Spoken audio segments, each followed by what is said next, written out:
Halo semuanya, saya Destri dan hari ini saya mau sharing tentang bagaimana caranya menentukan isu rancangan aktualisasi. Nah, untuk di awal mungkin teman-teman baru bisa meraba-raba ya, kira-kira permasalahannya itu apa aja yang ada di tempat kerja atau di instansi teman-teman bekerja nantinya. Nah, semisal ketika teman-teman udah sampai nih di tempat kerja atau di instansi, teman-teman kan pastinya di sana nanya-nanyain juga kira-kira permasalahannya apa dan permasalahan yang memang benar-benar harus segera dicarikan solusinya itu apa aja. Itu yang nantinya bisa teman-teman ambil sebagai isu rancangan aktualisasi teman-teman. Tapi ternyata nggak semudah itu loh. Maksudnya kita di sini juga punya cara untuk mengukur kira-kira isu yang seperti apa yang nantinya itu bisa dijadikan isu yang terpilih sebagai isu di rancangan aktualisasi teman-teman. Langsung aja check it out. Untuk penentuan isu rancangan aktualisasi ini menggunakan dua analisis isu, yaitu menggunakan APKL dan USG. Nah, gimana sih nentuin isu rancangan aktualisasi? Kayak yang tadi saya bilang ya, yang di awal, kita itu nggak semudah itu bisa menentukan isu ini. Wah, isu ini cocok nih diambil sebagai rancangan aktualisasi. Tapi ada beberapa langkah analisisnya biar kita nanti ketika ditanya kenapa milih isu itu biar based on data gitu loh teman-teman. Ya, nggak perlu lama-lama. Caranya adalah ada 4 cara di sini yang saya rinci biar teman-teman juga bisa lebih mudah menangkap apa yang saya paparkan di sini. Jadi yang pertama adalah buat list isu permasalahan, dan di sini itu teman-teman udah bisa ngebayangin gimana teman-teman bisa tahu di situ ada permasalahan. Ya tentunya teman-teman pas datang di tempat kerja di sana kayak gitu. Terus yang kedua adalah analisis menggunakan APKL. APKL itu apa sih? Kayaknya asing banget ya. Kayak nggak pernah dengar, atau mungkin teman-teman udah pernah dengar sebelumnya, nanti ini akan dijelasin di slide tersendiri. Yang kedua adalah pilih isu yang memenuhi syarat APKL.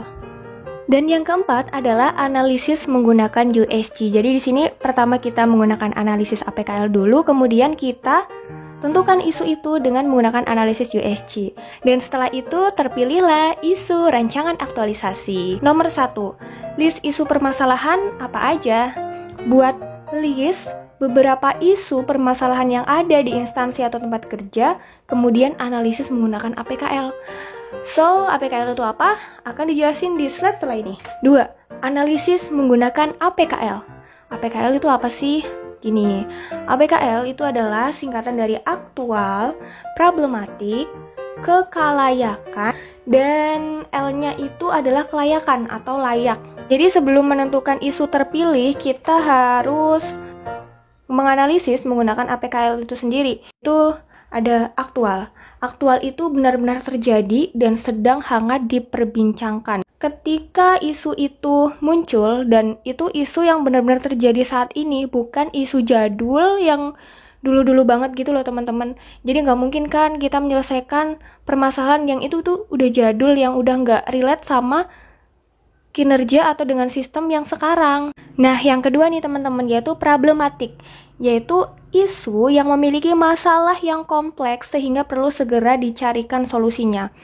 Nah, mungkin kan dari beberapa list permasalahan yang teman-teman catat di situ, itu nggak semuanya harus segera, harus sekarang, harus secepatnya diselesaikan, itu kan nggak. Jadi kayak ada skala prioritas kayak gitu loh teman-teman. Kemudian yang ketiga adalah kekalayakan. Jadi isu yang dipilih itu menyangkut hajat hidup orang banyak. Mungkin ketika isu atau permasalahan yang teman-teman pilih itu menyangkut kelompok kecil atau unit yang kecil, sedangkan di situ tuh ada isu yang benar-benar menyangkut hajat hidup orang banyak, menyangkut circle yang lebih besar atau lingkungan yang lebih besar, kayak gitu kan otomatis yang dipilih adalah yang menyangkut hajat hidup orang banyak, biar nanti juga sistemnya ke depan atau kinerjanya ke depan itu bisa lebih terarah dan lebih stabil kayak gitu. Dan yang terakhir adalah kelayakan. Jadi isu yang dipilih itu masuk akal dan realistis serta relevan untuk dimunculkan inisiatif pemecahan masalahnya. Nah, di sini itu maksudnya adalah layak dan masuk akal untuk dicarikan solusinya, bukan sesuatu yang gampang banget juga, dan bukan sesuatu yang juga susah banget atau berat banget untuk direalisasikan kayak gitu. Jadi misal ada sesuatu isu itu memang isu yang mungkin mendesak ya teman-teman, tapi secara kelayakan ini mungkin kurang layak karena kurang realistis, atau mungkin isu yang dipilih itu misal untuk pengaplikasiannya itu membutuhkan dana yang besar atau juga membutuhkan waktu yang lebih lama dari waktu yang dikasih oleh panitia untuk habituasi teman-teman. Nah, di sini saya tampilkan analisis penetapan isu menggunakan APKL. Nah, di situ kan ada prinsip ASN, ada identifikasi isu, ada AP, ada A, P, K, dan L. Di situ juga ada keterangan. Nah, di sini maksud dari prinsip ASN itu apa sih? Nah, di sini yang dimaksud dengan prinsip ASN itu adalah nilai-nilai dasar PNS yang biasa secara familiar itu disebut aneka. Kemudian juga ada kedudukan dan peran PNS. Identifikasi isu atau isu yang sudah saya tulis di tabel ini masuknya prinsip ASN yang mana? Bisa teman-teman mungkin ini berkaitan dengan nilai-nilai PNS atau juga berkaitan dengan kedudukan dan peran PNS. Dan ketika memang di situ ada yang plus semuanya, kemudian ada yang minus, itu berarti tidak memenuhi syarat. Kemudian di sini ada yang plus semua, kemudian ada juga yang plus semua juga nih. Nah, di antara itu berarti ada 2 isu yang memenuhi syarat APKL. Nah, karena ini ada 2 nih teman-teman, kira-kira pilih yang mana ya? Nah, untuk itu kita butuhkan analisis USG untuk memilih salah satu isu di antara keduanya. Oke, next. Analisis menggunakan USG. Analisis USG itu adalah urgency, seriousness, dan growth. Urgency itu adalah seberapa mendesak suatu isu harus dibahas, dianalisis, dan ditindaklanjuti. Jadi seperti yang tadi ya teman-teman, gak semua isu itu benar-benar mendesak, dan ada beberapa isu yang memang harus segera dicarikan solusinya, kayak gitu. Dan seriousness di sini adalah seberapa serius suatu isu harus dibahas dikaitkan dengan akibat yang ditimbulkan. Misalnya nih, ketika ada suatu isu, tapi isu itu tuh kalau misal dibiarin, itu nanti akan berdampak ke apa? Kalau misal dampaknya itu lebih besar daripada isu yang lain, teman-teman bisa ambil isu itu. Nah, kemudian yang terakhir adalah growth. Nah, di sini adalah seberapa besar kemungkinan memburuknya isu tersebut jika tidak ditangani segera. Nah, teman-teman bisa perkirakan sendiri sesuai dengan formasinya teman-teman, karena teman-teman yang lebih menguasai ini. Kemudian ini adalah contoh bobot nilai kualitas isu metode USG. Nah, di sini kan ada 2 isu yang memang tadi memenuhi syarat APKL ya teman-teman.